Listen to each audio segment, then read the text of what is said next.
여보, 나 헬스장 등록했어. 몸 좀 가꾸려고.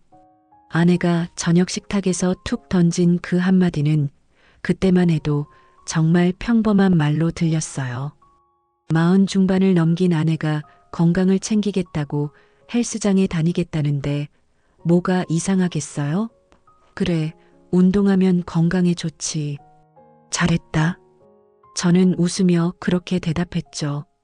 아내는 나이에 비해 여전히 날씬하고 예뻤지만 최근 들어 허리가 자꾸 아파라며 운동의 필요성을 자주 언급했거든요. 저는 오히려 아내가 건강에 신경 쓰는 모습이 보기 좋았어요.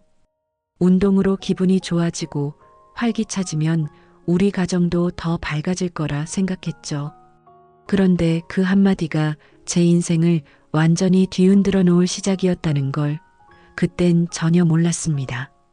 지금 이 사연을 들으시는 여러분, 평범한 50대 가장이었던 제가 어떻게 하루아침에 모든 걸 잃고 이혼까지 가게 됐는지 제 이야기를 끝까지 들어보세요. 제 삶이 어떻게 산산조각 났다가 다시 조금씩 제자리를 찾아갔는지 솔직히 털어놓겠습니다. 저는 올해 52세 서울 외곽에서 중소기업 품질관리팀장으로 25년째 일하고 있는 직장인입니다.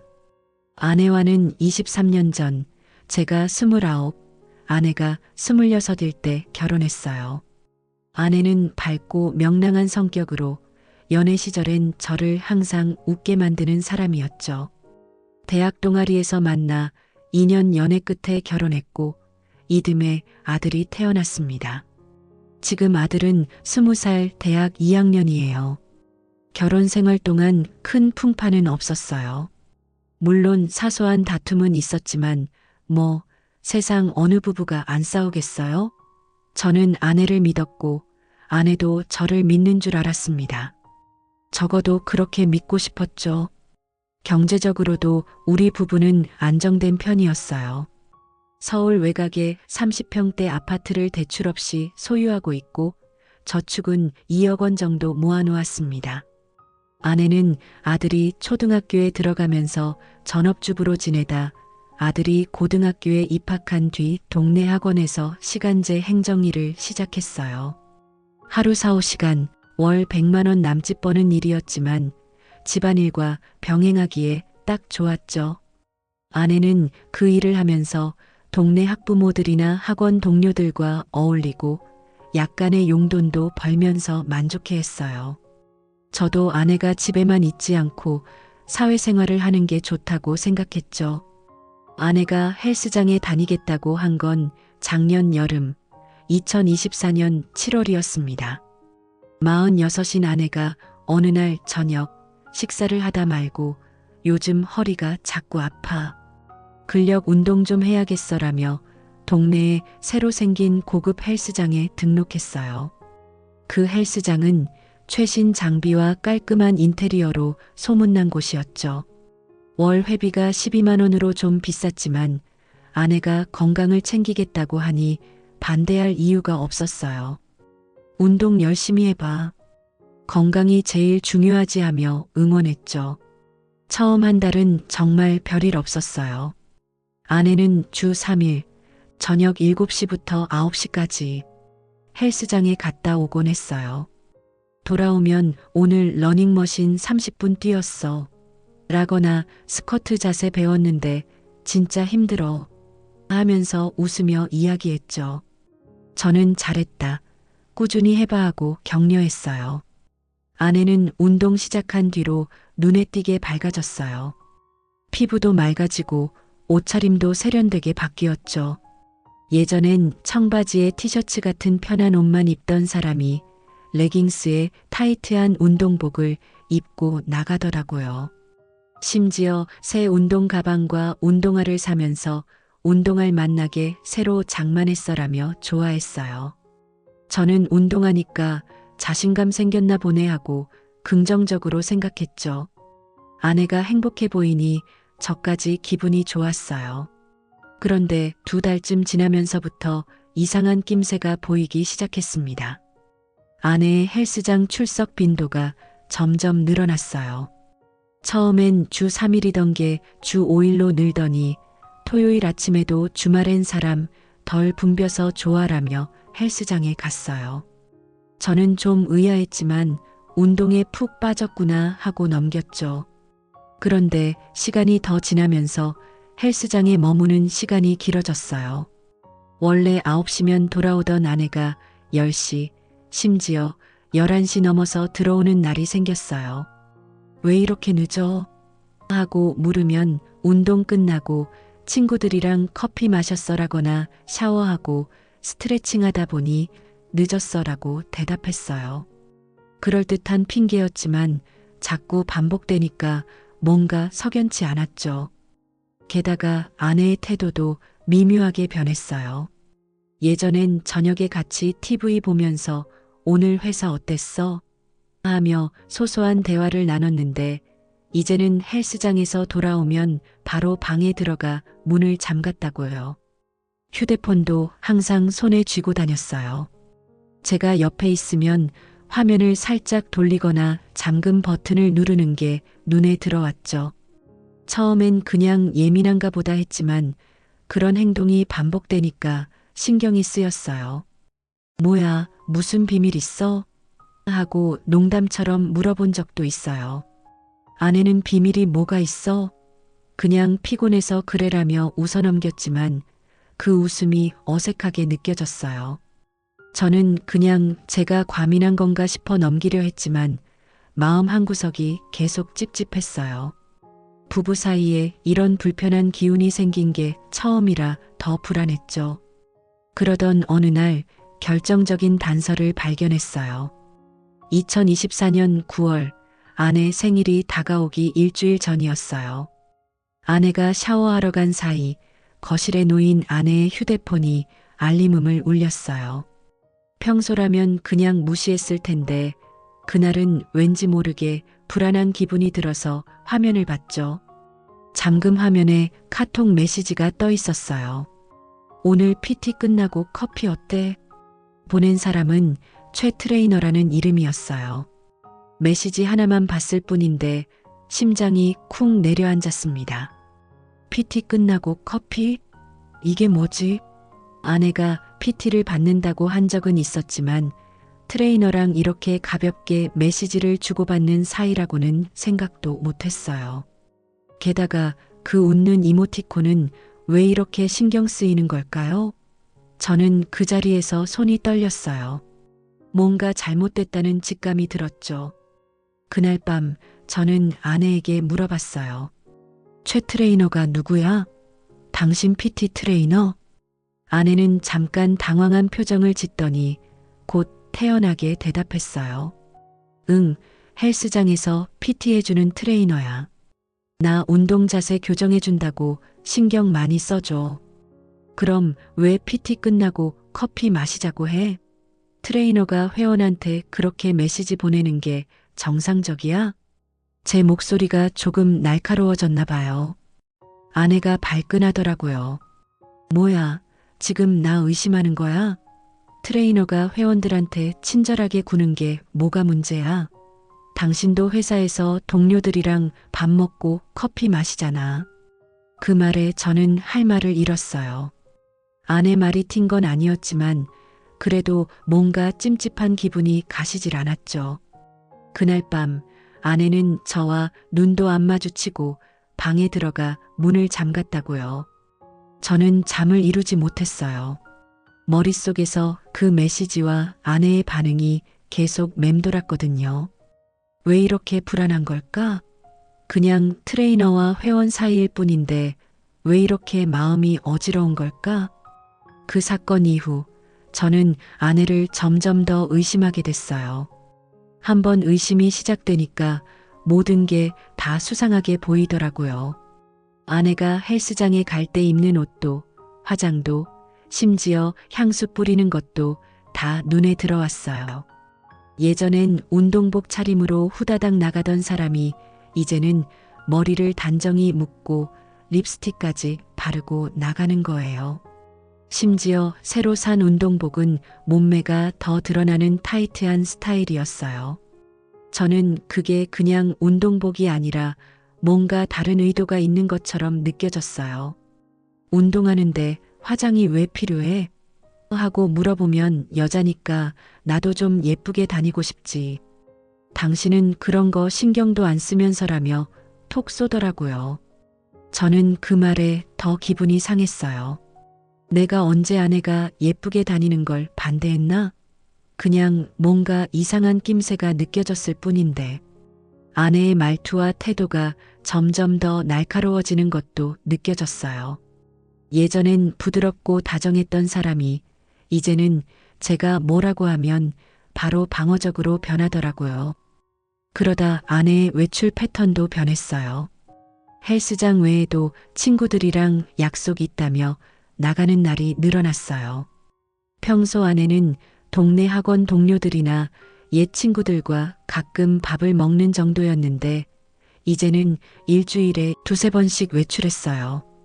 심지어 금요일 저녁에는 헬스장 끝나고 친구들이랑 와인 한잔할게라며 밤 11시가 넘어서야 들어왔어요. 저는 점점 더 불안해졌어요. 친구들이랑 진짜 맞아? 하고 물으면 아내는 당신 지금 뭐라고 하는 거야? 내가 거짓말하는 것 같아? 라며 화를 냈어요. 그럴 때마다 저는 더 물어볼 용기가 없어졌어요. 하지만 의심은 점점 커져만 갔죠. 아내가 정말 친구들과 있는 걸까? 아니면 최 트레이너와? 그 생각이 머릿속을 떠나지 않았어요. 그러던 2024년 10월 아내 생일이 다가오던 때 결정적인 일이 터졌어요. 저는 아내 생일을 챙기려고 회사에서 일찍 퇴근했어요. 평소 같으면 아내가 헬스장에 가 있는 시간이어서 집이 비어 있을 텐데 그날은 현관에 아내의 운동화가 그대로 있었어요. 이상하다 싶었지만 집에 있나? 하고 문을 열었죠. 집안은 너무 조용했어요. 거실에도 주방에도 아무도 없었죠. 침실 문을 열었는데 그 순간 제 눈앞이 캄캄해졌습니다. 침대 위에 아내와 낯선 남자가 있었어요. 두 사람은 서로 껴안고 있었고 옷은 말 안 해도 아시겠죠. 저는 그 자리에서 얼어붙었어요. 머릿속이 하얘지면서 아무 생각도 안 났어요. 뭐야 이게? 제 목소리가 떨렸어요. 아내는 저를 보고 얼굴이 새하얗게 질리더니 황급히 이불을 끌어당겼어요. 그 남자는 침대에서 벌떡 일어나 바지를 주워 입으면서 어쩔 줄 몰라 했고요. 여보, 이게 아니야, 오해야. 아내가 횡설수설하며 변명을 시작했지만 저는 그 말을 듣고 있을 정신이 없었어요. 당장 나가 하고 남자에게 소리쳤어요. 그 남자는 고개도 못 들고 후다닥 옷을 챙겨 나갔어요. 집안에는 저와 아내만 남았어요. 저는 아내를 쳐다보며 물었어요. 이게 뭐야? 저 사람이 최 트레이너야? 아내는 고개를 푹 숙이고 아무 말도 못했어요.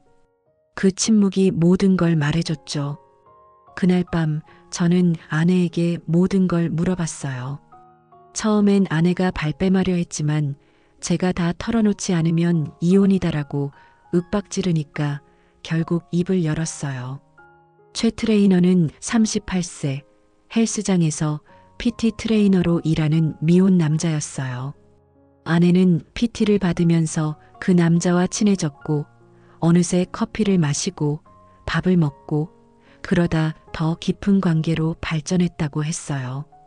아내 말로는 3개월 전부터 시작됐다고 했지만 저는 그 말을 믿을 수 없었어요. 그동안의 외출, 늦은 귀가 모든 게 그 남자 때문이었던 거죠. 당신이 나한테 관심이 없었어. 퇴근하면 피곤하다고 TV만 보고 주말에도 회사 일 핑계로 나랑 시간 안 보내고 난 외로웠어. 아내는 울면서 그렇게 말했어요. 그 말이 저를 더 화나게 했어요. 그래서 바람을 핀 게 정당화된다고? 내가 회사에서 뼈 빠지게 일하면서 너희 모자 먹여 살린 게 잘못이야? 저는 25년간 가족을 위해 일했다고 생각했어요. 주말에도 야근하고 명절에도 회사 나가고 심지어 아들 졸업식에도 못 갈 때가 있었죠. 그게 다 가족을 위한 거였다고 믿었는데 아내는 그걸 관심 부족이라고 했어요. 저는 너무 억울했어요. 내가 뭘 잘못했나? 가족을 위해 희생한 게 잘못인가? 그날 밤 저는 집을 나왔어요. 아내와 같은 공간에 있는 게 견딜 수 없었죠. 동네 모텔에서 며칠을 보내면서 머리를 식히려고 했지만 자꾸 그 장면이 떠올라서 잠도 못 잤어요. 회사에 출근해서도 집중이 안 됐어요. 동료들이 무슨 일 있어? 하고 물어도 그냥 집에 좀 일이 있어서 하고 얼버무렸죠. 며칠 뒤 아내가 전화해서 만나자고 했어요. 저는 이혼 말고 다른 선택지는 없다고 생각했지만 그래도 아내 말을 들어보고 싶었어요. 우리는 동네 카페에서 만났어요. 아내는 울면서 사과했어요. 정말 미안해. 내가 잘못했어. 그 사람과는 이제 절대 안 만날게. 우리 아들 생각해서라도 다시 시작하자. 저는 그 말을 듣고도 마음이 움직이지 않았어요.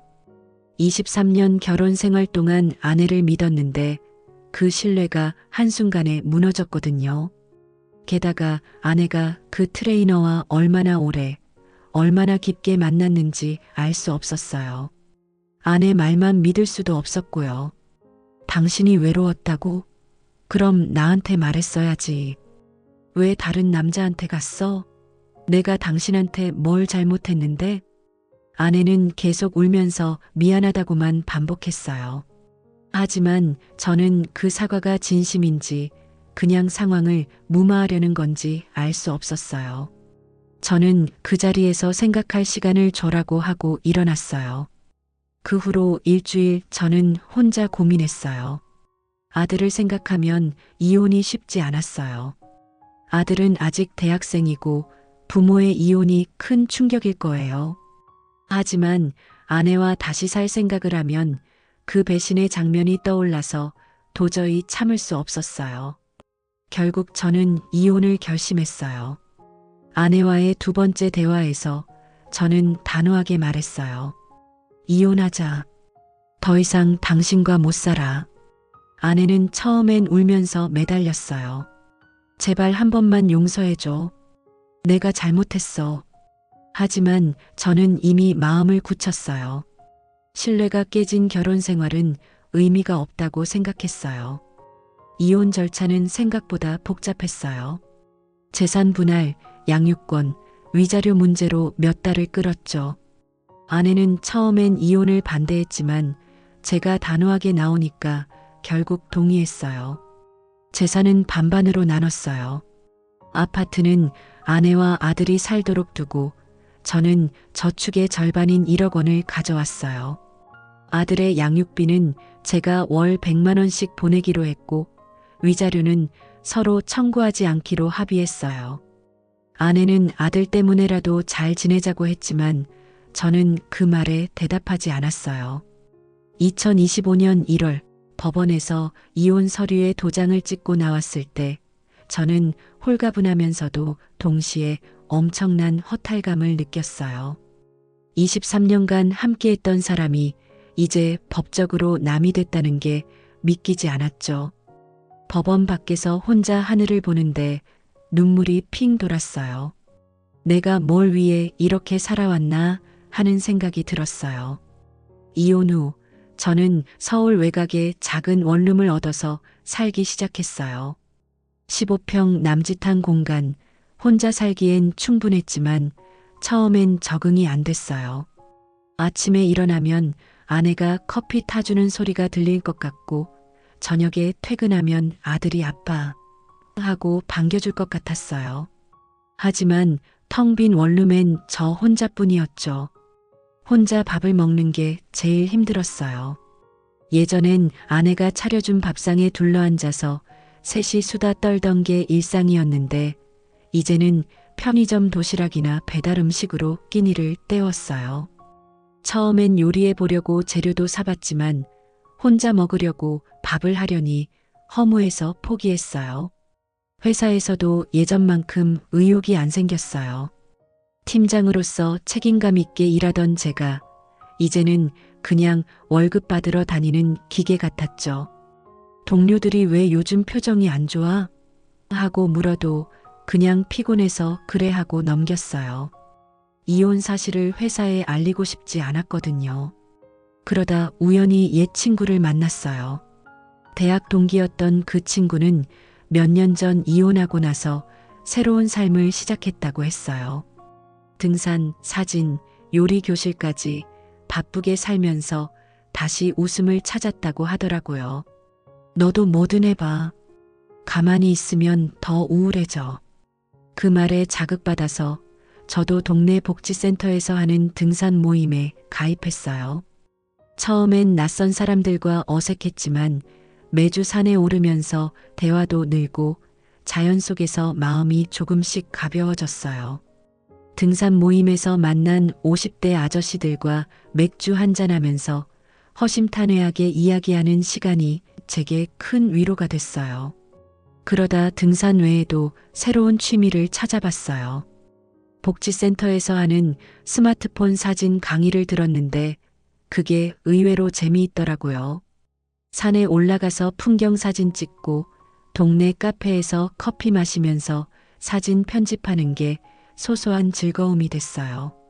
SNS에 사진 올리면서 사람들과 댓글로 소통하는 것도 낯설지만 재미있었어요. 이혼 1년째, 아직도 아내와의 일은 완전히 잊지 못했어요. 가끔 아들을 만나면 아내가 잘 지낸다는 말을 듣곤 해요. 아들은 엄마를 원망하지 않는 것 같아요. 오히려 저에게 아빠, 이제라도 행복하게 살아라고 하더라고요. 그 말을 들으니 가슴이 찡했어요. 아들은 아빠가 이렇게 혼자 사는 걸 안쓰러워하는 것 같았어요. 저는 아직 행복이 뭔지 잘 모르겠어요. 하지만 매일 아침 일어나서 등산화를 신고 회사에서 동료들과 농담을 나누고 저녁에 혼자 맥주 한 캔 마시면서 사진 편집하는 이 평범한 일상이 언젠가는 진짜 행복으로 이어질 거라 믿어요. 그러다 최근 회사에서 새로운 프로젝트를 맡게 됐어요. 품질 관리 시스템 개선 프로젝트인데 제가 팀 리더로 지명됐어요. 처음엔 부담스러웠지만 막상 시작해보니 예전의 의욕이 조금씩 돌아오더라고요. 동료들과 회의하고 자료 준비하고 목표를 향해 달려가는 과정이 저를 다시 살아있게 했어요. 23년 결혼 생활이 이렇게 끝날 줄은 꿈에도 몰랐어요. 아내의 바람, 이혼, 그리고 혼자 남은 지금까지 정말 많은 일이 있었죠. 여러분은 이 사연을 들으면서 어떤 생각이 드셨나요? 저처럼 평범했던 사람도 이런 일을 겪을 수 있다는 게 믿기지 않으시죠? 부부 사이에서 가장 중요한 건 신뢰라고 생각해요. 그 신뢰가 한번 깨지면 아무리 사랑했던 사람이라도 다시 붙이기 힘들더라고요.